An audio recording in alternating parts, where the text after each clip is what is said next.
आइए आज हम 8 ग्रेड अभ्यास पुस्तिका कक्षा 6 सामाजिक विज्ञान का भाग सामाजिक एवं राजनीतिक विज्ञान अध्याय 3 सरकार क्या है के प्रश्नों के उत्तर लिखेंगे। तो आपसे उम्मीद करते हैं आप यह वीडियो ध्यानपूर्वक देखेंगे और हमारे वीडियो का आप सही तरीके से लाभ उठा सकेंगे। इससे पहले वीडियो देखने से पहले आप हमारे चैनल पर यदि नए हैं तो हमारे चैनल को सब्सक्राइब ज़रूर कर लें और बेल आइकन को भी दबा दें ताकि हम जो वीडियो बनाएंगे आपके लिए उनके नोटिफिकेशन आप तक जल्दी से जल्दी प्राप्त हो सके। तो इसलिए आपसे निवेदन है कि आप हमारे चैनल हमसे सीखो इसको सब्सक्राइब ज़रूर कर लें। आइए अब हम देखते हैं अध्याय 3 सरकार क्या है के प्रश्न उत्तर। पहला प्रश्न है, ये पहला प्रश्न और पहले प्रश्न से लेकर 5 तक ये बहुविकल्पीय प्रश्न है, अर्थात एक प्रश्न के 4 विकल्प हैं जिनमें से हमको एक सही है जिस पे हमें सही का चिन्ह भी लगाना है और यहाँ नीचे उसको नोट डाउन करना है, यहाँ लिखना भी है। हमने चिन्ह लगाया, आप यहाँ लिख भी लें। जैसे ये पहला प्रश्न है, जैसे अमेरिका में महिलाओं को वोट देने का अधिकार प्राप्त हुआ। इसके विकल्प हैं ए 1928 में, बी 1947 में, सी 1920 में और डी 1971 में। तो इसका सही विकल्प है सी 1920 में। तो आपको यहाँ पर ये सी ये कोष्टक में लिख के 1920 में इस प्रकार से आपको लिखना भी है, ये सभी में लिखना है, 5 विकल्पों में। ठीक है। अगला प्रश्न क्रमांक 2, हमारे देश में शासन प्रणाली है। इसके विकल्प हैं ए लोकतांत्रिक, बी राजतंत्रीय, सी तानाशाही, डी साम्यवादी। तो इसका सही उत्तर है ए। ये ए वाले पे सही का चिन्ह लगा लें, ये ए वाला सही है। अगला उत्तर देखते हैं, अगला प्रश्न देखते हैं। प्रश्न क्रमांक 3, किसी भी देश को विभिन्न निर्णय लेने एवं कार्य करने के लिए ज़रूरत होती है। विकल्प देखते हैं ए निर्वाचन आयोग की, बी सरकार की, सी जल आयोग की, डी वित्त आयोग की। तो इसका सही उत्तर है बी सरकार की। बी वाले विकल्प पे सही का चिन्ह लगा लें। प्रश्न क्रमांक 4, प्रश्न क्रमांक 14, मोहल्ला गांव या सरकार शहर की सरकार के स्तर को कहा जाता है। विकल्प देखते हैं ए स्थानीय स्तर, बी राज्य स्तर, सी राष्ट्रीय स्तर, डी ग्रामीण स्तर। तो इसका सही विकल्प है ए स्थानीय स्तर। ए वाले विकल्प पे सही का चिन्ह लगा लें। प्रश्न क्रमांक 5, इनमें से सरकार का अंग नहीं है। विकल्प देखते हैं ए कार्यपालिका, बी न्यायपालिका, सी व्यवस्थापिका, डी नगरपालिका। तो सही उत्तर है इसका सी व्यवस्थापिका। सी वाले विकल्प पे सही का चिन्ह लगा लें। अब हम प्रश्न क्रमांक 6 की ओर आते हैं। देखते हैं प्रश्न क्रमांक 6, रिक्त स्थानों की पूर्ति कीजिए। तो ये प्रश्न क्रमांक 6 में रिक्त स्थान है 5, ए से लेकर ई तक। तो हम सबसे पहले ऊपर के देखेंगे, ये ए वाला देखते हैं। लोकतंत्र में सरकार बनाने का कार्य जनता मतदान के माध्यम से करती है। इसमें मतदान लिख लें ए वाले में। बी है अमन 18 वर्ष की आयु पूर्ण कर चुका है, उसे अब मतदान का अधिकार प्राप्त होगा। बी वाले में खाली स्थान में मतदान का अधिकार लिख लें। सी है राजा या रानी के पास निर्णय लेने और सरकार चलाने की शक्ति राजतांत्रिक शासन में होती है। सी वाले में राजतांत्रिक लिख लें।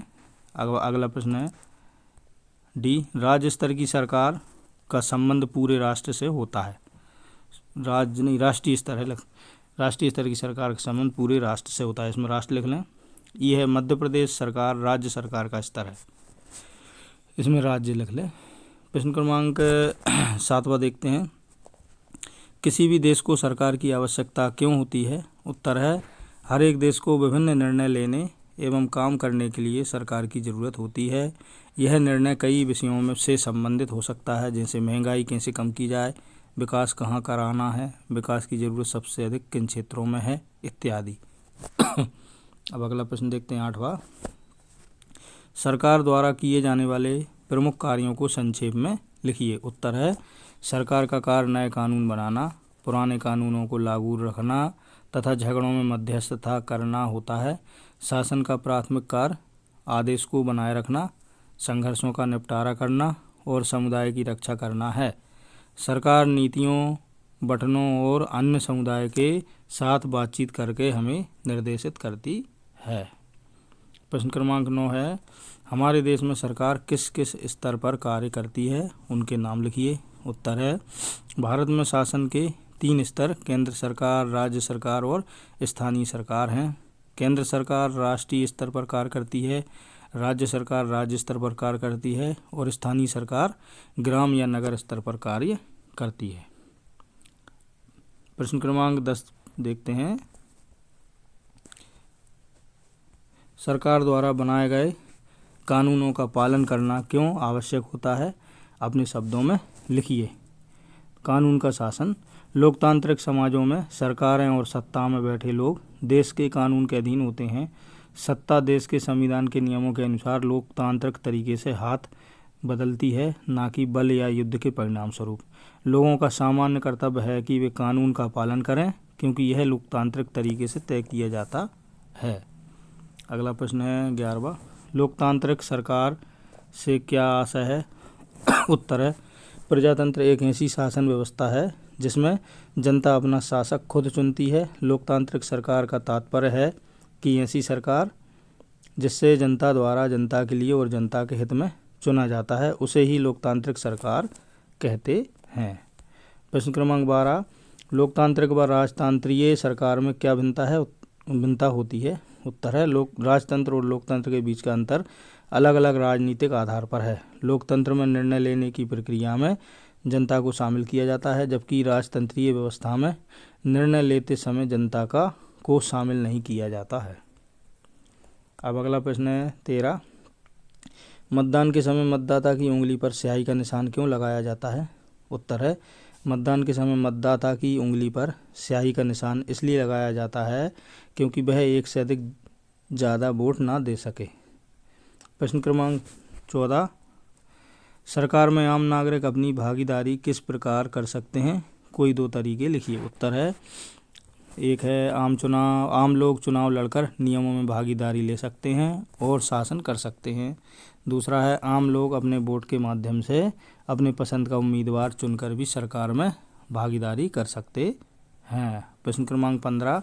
आज़ादी के पूर्व किन्हें मत देने का अधिकार था? क्या वर्तमान में मताधिकार में किसी प्रकार की भिन्नता है? उत्तर है आज़ादी के पूर्व कुछ ही लोगों को मताधिकार प्राप्त था, लेकिन वर्तमान में सभी व्यक्तियों को मताधिकार प्राप्त है। अगला प्रश्न 16। राष्ट्रीय, राज्य एवं स्थानीय सरकारों के कोई दो कार्य लिखिए। पहला लिखेंगे राष्ट्रीय सरकार के। राष्ट्रीय सुरक्षा सुनिश्चित करना, आर्थिक सुरक्षा सुनिश्चित करना और देश को आर्थिक सहायता प्रदान करना है। दूसरा है राज्य सरकार। राज्य सरकार राज्य के लिए कानून बनाती है और उन्हें लागू करती है। राज्य सरकार राज्य में आंतरिक सुरक्षा कानून और व्यवस्था बनाए रखती है। अब स्थानीय सरकार, इनमें सामाजिक देखभाल, स्कूल, आवास और योजना और अपशिष्ट संग्रह जैसे जाने माने कार्य शामिल हैं, लेकिन लाइसेंसिंग, व्यवसाय सहायता, रजिस्ट्रार सेवाएं और कीट नियंत्रण जैसे कम ज्ञात कार्य भी शामिल हैं।